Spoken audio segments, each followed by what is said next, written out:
இப்போ மேபி மாரி செல்வராஜ் படம் பண்ணார்ல வாழை, அந்த மாரி ஆடியன்ஸ் வந்து விரும்பி பார்க்குற படம் இந்த படமாக இருக்கும். அப்போ கோட் கூட ரிலீஸ் ஆகிறது தயாராக தான் இருந்தீங்க? மோதலுக்கு தயாராக தான் இருந்தது. அது எவ்வளோ பேர் ஆர்டிஸ்டாக இருந்தேன்னா, இப்போ வந்து ஒரு உப்புமா கம்பெனி ஆரம்பிச்சிருக்காங்க, அந்த படங்கிற பேரில் வந்து கூட்டிகிட்டு வந்து பண்ணுறாங்க, எல்லாமே பண்ணுறாங்க. ஸோ வந்து இப்போ ஒரிஜினலாக படம் பண்ணுறவங்க ஆடிஷன் வச்சா கூடமே பயப்படுறாங்க. இப்போ நிறைய டேரக்டர் வந்து திறமைக்கு வாய்ப்பு கொடுக்க நிறைய டேரக்டர் இருக்காங்க. அப்படிங்கிறப்ப நீங்கள் அந்த டேரக்டர் மூவ் பண்ண வேண்டியது தானே. சில டேரக்டர் வந்து பண்ண கூப்பிட்றாங்க அப்படின்ட்டு நீங்கள் பாட்டுக்கு போனீங்கன்னா மேட்ரு பண்ண தான் செய்வாங்க. இப்போ மாரி செல்வராஜுக்கு நீங்கள் சொல்கிற மாதிரி ரஞ்சித் வந்து ஜாதி பற்றி எடுக்கிறனால படம் ஓடுமான்னு கேட்குறீங்க. ஜாதி பற்றி தான் படம் எடுத்தால் ஓடுங்களா அப்படிலாம் கிடையாது. இவரோட தாக்கங்கள் பற்றி தான் ஒரு படம் எடுத்திருக்காரு. நீலாம் குப்பைக்காரி புள்ள, நீலாம் எதுக்கடா என்னத்துக்கு படிச்சு நீ என்ன இதுங்க போறியா அப்படின்லாம் கேட்குற இடமும் இருக்குது. ஜாதின்னு ஒன்று உருவாருது ஸ்கூலில் தான் உருவாகிறாங்க. முதல்ல எடுத்து நீ ஸ்கூலில் ஜாயின் பண்ணால் நீ என்ன ஜாதி. TN 360 நேயர்கள் அனைவருக்கும் வணக்கம். நான் தான் உங்களோட விஜய் கார்த்திக். நார்கார் போர் படத்துல ஒரு முக்கியமான கதாபாத்திரம் பண்ண நடிகர் அரவிந்த் நம்ம கூட ஜாயின் பண்ணியிருக்காரு. படத்தை பத்தின ஏகப்பட்ட விஷயங்கள் நம்ம கூட கேட்டு தெரிஞ்சுக்கலாம் வாங்க. வணக்கம் அரவிந்த், எப்படி இருக்கீங்க? வணக்கம் கார்த்திக், நல்லா இருக்கேன். நீங்க எப்படி இருக்கீங்க? நான் ரொம்ப நல்லா இருக்கேன். இப்போ படம் ரிலீஸ் ஆகுறது டிலே ஆயிருக்கு. ஆல்ரெடி ஒரு டேட் அனௌன்ஸ் பண்ணியிருந்தீங்க. இப்போ வந்து படம் வேற ஒரு டேட்டுக்கு போஸ்ட்போன் ஆயிருக்குன்னு சொல்றாங்க. டேட் இன்னும் அனௌன்ஸும் பண்ணல. எதனால போஸ்ட்போன் ஆச்சு ஆக்சுவலி?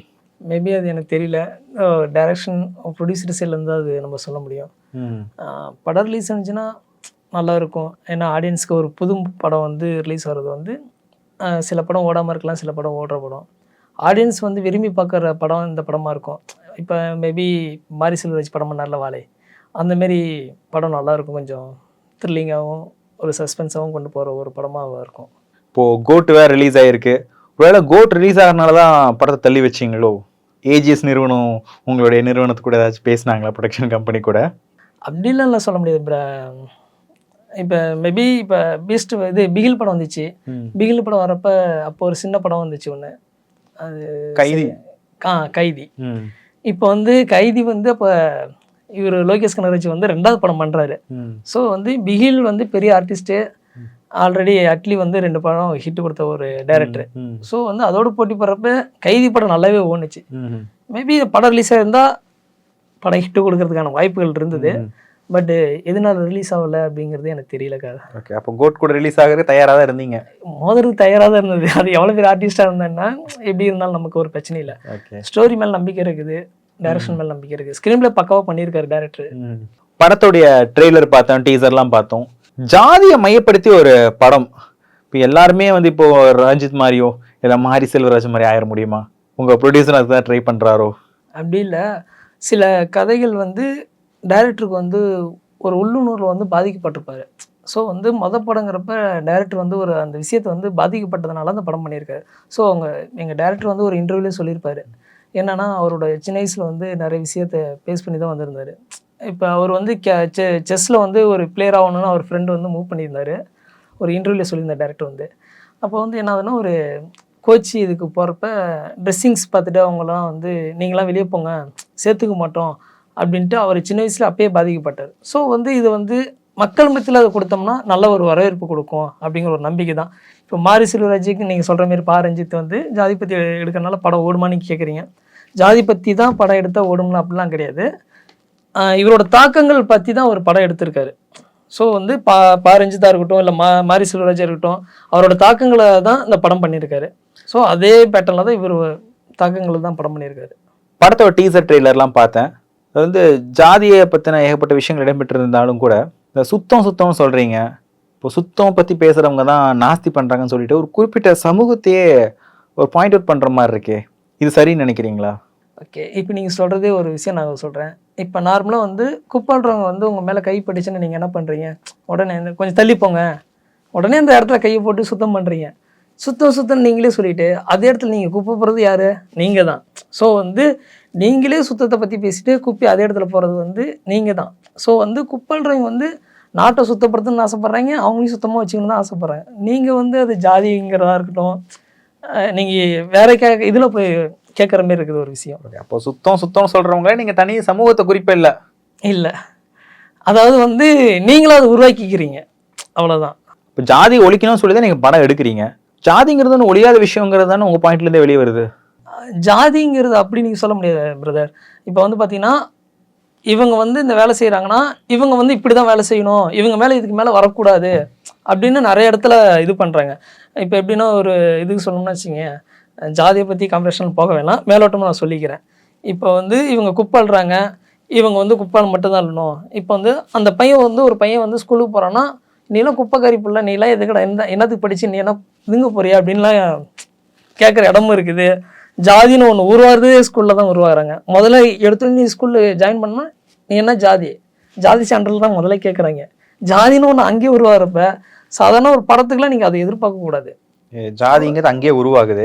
அப்போ அந்த ஜாதியை ஒழிக்கணுங்கிற மாதிரி படம் எடுத்துட்டு இருக்கீங்க, அது ஒழிக்க முடியும்னு நினைக்கிறீங்களா? முடியாது, பட் எங்களால் முயற்சி நாங்கள் பண்ணிட்டு தான் இருப்போம். பட் வந்து இப்போ இப்போ 1000 பேர் இருக்காங்கன்னா அதில் ஒரு 100 பேர் திருந்தனான்னா அதுக்கப்புறம் 100 பேர் திருந்துறதுக்கான வாய்ப்புகள் இருக்குல்ல. அதனால நீங்கள் அந்த ஒரு அடிப்படையில் பாருங்க. இப்போ நீங்கள் வேலைக்கு போனாலுமே சரி, ஜாதிங்கிற ஒரு விஷயம்தான் எல்லா இடத்துலையுமே இருக்கும் உங்களுக்கு நார்மலாகவே. இப்போ மலையாளம் இண்டஸ்ட்ரியை ஒழுக்கிட்டு இருக்கக்கூடிய ஒரு விஷயம் ஹேமா கமிட்டி. ஏகப்பட்ட பாலியல் குற்றச்சாட்டுகள் பதிவாயிட்டு இருக்கு. நீங்கள் அசிஸ்டன்ட் டைரக்டராகவும் இருந்திருக்கீங்க. நீங்கள் சொல்லுங்கள், இப்போ கூட சமீபமாக ஒரு நடிகை தமிழ் இண்டஸ்ட்ரியில் ஹேமா கமிட்டி மாதிரி ஒரு கமிட்டி தேவையில்லை, தமிழ் இண்டஸ்ட்ரியில் இந்த பாலியல் சீண்டல் அப்படிங்கிறதுலாம் இல்லை அப்படிங்கிற மாதிரி சொல்லியிருக்காங்க. நீங்கள் சொல்லுங்கள், ஹேமா கமிட்டி தேவையா இல்லையா? தமிழ் இண்டஸ்ட்ரியில் பாலியல் விஷயங்கள்லாம், பாலியல் சீண்டல்கள்லாம் நடிகைகள் ஃபேஸ் பண்ணுறது இல்லையா? அதாவது சொல்லப்போனால் சில இடத்துல இருக்குது, சில இடத்துல இல்லாமல் இருக்காங்க. மற்ற ஸ்டேட்டில் எப்படின்னு நமக்கு தெரியாது, இருக்கலாம். மற்ற ஸ்டேட்டில் கம்பேர் பண்ணுறப்ப நம்ம தமிழ்நாடு வந்து கம்மி தான் நான் சொல்ல முடியும். நான் என்ன கேட்குறேன்னா, ஹேமா கமிட்டின்னு ஒன்று கேரளாவில் இருக்குது, அதில் நடிகைகள்லாம் குற்றம் சாட்டிட்டு இருக்காங்க. தமிழகத்தில் அப்படி ஒரு கமிட்டி வேண்டாங்கிறாங்க. அப்படின்னா பாலியல் தொல்லை அப்படிங்கிறது ஒன்றும் இல்லவே இல்லைங்கிறாங்க. நீங்கள் சொல்லுங்கள். அதுதாங்க, சில இடத்துல இருக்குது, சில இடத்துல இல்லை. மேபி நீங்கள் வச்சுக்கிட்டிங்கன்னா அது கூட இல்லாமல் இருக்கலாம்ல, அதனால சொல்கிறேன். சில டேரக்டர் வந்து எப்படின்னா ப்ரொடியூசர் கம்பெனின்ட்டு ஒரு உப்மா கம்பெனி ஆரம்பிச்சிருப்பாங்க. அந்த இடத்துல வந்து இந்தமாரி நடிக்கிறதுக்கு வாய்ப்பு தரன்ட்டு கூட்டிகிட்டு போயிட்டு பண்ணுறதெல்லாம் இருக்குது, நிறைய விஷயங்கள் இருக்குது. ஸோ அந்தமாரி ஹேமா கமிட்டின்னு ஒன்று இருந்ததுன்னா அந்த உப்மா கம்பெனி மாரி இருக்கிறது கூட இல்லாமல் கொண்டு போயிடலாம். ரியாலிட்டி என்னவோ அது மட்டும் கொண்டு போயிடுவாங்க. ஓகே, இப்போது இந்த மாதிரியான ஒரு கம்ப்ளைண்ட்ஸ் நிறையா வருங்கப்போ அதில் உண்மைத்தன்மை எவ்வளோ இருக்குன்னு நினைக்கிறீங்க? உண்மைத்தன்மை வந்து 100% அதிகமாக இருக்குது. ஸோ வந்து ஒரு சில பேர் தப்பு பண்ணுறனால உண்மையான இருக்கிறத கூட பொய்யாகிடுது. இப்போ வந்து ஒரு உப்புமா கம்பெனி ஆரம்பிச்சிருக்காங்க, அந்த படங்கிற பேரில் வந்து கூட்டிகிட்டு வந்து பண்ணுறாங்க, எல்லாமே பண்ணுறாங்க. ஸோ வந்து இப்போ ஒரிஜினலாக படம் பண்ணுறவங்க அழிச்சுன்னு வச்சா கூடமே பயப்படுறாங்க நிறைய பேர். நானும் அசிஸ்டன்ட் டைரக்டராக இருந்து வந்தவன் தான். ஸோ அதனால் எனக்கு அதோட எந்தமாரி கேரக்டர் எப்படி போகும், எந்த ரேஞ்சுக்கு கொண்டு போகிறதுக்கான வாய்ப்புகள் இருக்குன்னு எனக்கு தெரியும். ஸோ இருந்தால் நல்லா இருக்கும் தான் நான் சொல்லுவேன். அந்த குற்றம் சாட்டுகள் இப்போ வந்து இவங்க என்ன பாலியல் வன்புணர்வு பண்ணிட்டாங்கன்னு சொல்கிறாங்களே பெண்கள், அது எல்லாமே உண்மையான எதை வச்சு நம்ப முடியும்? அதில் வந்து தப்பான அலிகேஷன்ஸ் இருக்கலாம் இல்லையா? அதுக்கு நான் கேட்குறேன். இப்போ வந்து அவங்க என்ன சொல்கிறாங்கன்னா, இப்போ அவங்க கூப்பிட்றாங்கன்னா நீங்கள் ஏன் போகிறீங்க, உங்கள் திறமைக்கு உங்களுக்கு தெரியாதா? இப்போ நிறைய டேரக்டர் வந்து திறமைக்கு வாய்ப்பு கொடுக்க நிறைய டேரக்டர் இருக்காங்க. அப்படிங்கிறப்ப நீங்கள் அந்த டேரக்டரை மூவ் பண்ண வேண்டியதானே. சில டேரக்டர் வந்து பண்ண கூப்பிட்றாங்க அப்படின்ட்டு நீங்கள் பாட்டுக்கு போனீங்கன்னா மேட்ரு பண்ண தான் செய்வாங்க. ஸோ நீங்கள் அவாய்ட் பண்ணுறது நல்லது தான் நான் சொல்ல முடியும். அவங்க மேலே குறை சொல்கிறதுக்கு வந்து தப்பு இல்லை. நம்ம கரெக்டாக இருந்தோம்னா அவங்க கரெக்டாக இருப்பாங்க. ஸோ நம்ம கரெக்டாக இல்லாதப்ப அது தப்பாக தான் ஆகும். ஸ்ரீரெட்டி, சுசித்ரா, இப்போது சின்மய் கூட மீட்டுன்னு ஒரு ஹேஷ்டேக் ஆரம்பித்தாங்க. ஸ்ரீரெட்டியை பாயிண்ட் அவுட் பண்ணக்கூடிய நடிகர்கள் எல்லாமே லாரன்ஸ், விஷால், நானி, இந்த மாதிரி எல்லாருக்கும் தெரிஞ்ச பிரபலமான நடிகர்கள். சுஜித்ரா அவர்களுமே ரீசெண்டாக இன்டர்வியூவில் நிறையா நடிகர்களை பற்றி பேசியிருந்தாங்க. இப்போ இந்த குற்றச்சாட்டுகள் எப்படி பார்க்குறீங்க? இதில் உண்மைத்தன்மை இருக்குன்னு நினைக்கிறீங்களா? ஒரு நல்ல கேரக்டர் வந்து ஒரு நார்மலாக வந்து மக்கள் மத்தியில் நல்ல பேர் எடுத்திருப்பாங்க. சில பேர் வந்து அந்த பேரை வந்து டேமேஜ் பண்ணுறதுக்காக சில விஷயங்கள் சொல்லுவாங்க. இல்லாத ஒரு விஷயத்த வந்து இருக்கிற மாரி சொல்லிடுவாங்க. அது கூட ஆலோசினேஷன் நோய் கூட சொல்லலாம். அது வந்து ஸோ வந்து அவங்கள அந்த மாரி கூட நம்ம வச்சுக்கலாம். ஓகே, அப்போ ஸ்ரீரெட்டியோடைய குற்றச்சாட்டுங்கிறது முழுக்க முழுக்க ஒரு ஜோதிக்கப்பட்ட ஒன்றா தான் நீங்கள் பார்க்குறீங்க. ஆமாம். சின்மை அவங்க மீட்டுன்னு ஒன்று கொண்டு வந்தாங்க, அதுக்கப்புறம் எங்கே போச்சுனே தெரில. ஒரு ஆன்லைனில் அந்த ஹேஷ்டேக் யூஸ் பண்ணி உங்களுடைய விஷயங்களை நீங்கள் வந்து கன்வே பண்ணிக்கலாம்னு சொல்லிட்டு இப்போ இந்த மாதிரியான இனிஷியேட்டிவில் காணாமல் போயிடுச்சு.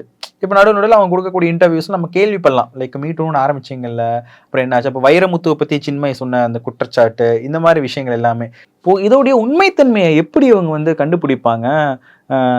எங்கேருந்து எவிடன்ஸை சேகரிப்பாங்க? எப்படி குற்றவாளிக்கு வந்து தண்டனை கிடைக்கும்னு நினைக்கிறாங்க அவங்க? அப்போவே சொல்லாமல் இந்த டிலே பண்ணி ஒரு கம்ப்ளைண்ட்டை வந்து ரைஸ் பண்ணுறது மூலமாக அவங்களுக்கு என்ன ஒரு பெனிஃபிட் கிடைக்க போகுது? நான் அதுதான் முன்னாடியே சொன்னல. இப்போ வந்து 20 வருஷத்துக்கு முன்னாடி வந்து நீ நார்மலாக இருப்ப, நானும் ஒரு நார்மலான ஹீரோ. ஒரு 20 வருஷத்துக்கு அப்புறம்ங்கிறப்ப நம்மளோட கேரக்டர் வந்து எந்த ரேஞ்சில் இருக்கணும், ஒரு ஹை ரேஞ்சுக்கு போயிடும். ஒரு ஆர்டிஸ்டாக இருக்கப்ப நான் ஹை ரேஞ்சுக்கு போயிடுவேன்.